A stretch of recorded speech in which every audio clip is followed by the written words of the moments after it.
Here I have PRESTIGIO MultiPad Ranger 7.0 and let me show you how to accomplish changing language on the following device. So first of all, let's start by using a home screen. Let me tap apps icon. Let's find and select the settings.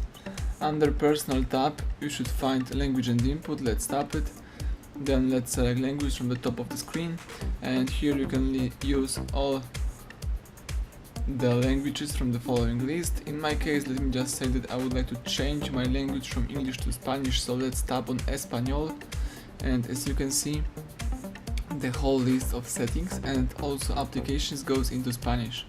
If you would like to go back to previous version, just find and select Ajustes, scroll down, choose Idioma y Introducción de Texto, tap Idioma one more time, and from the following list let me choose English, for instance from United States.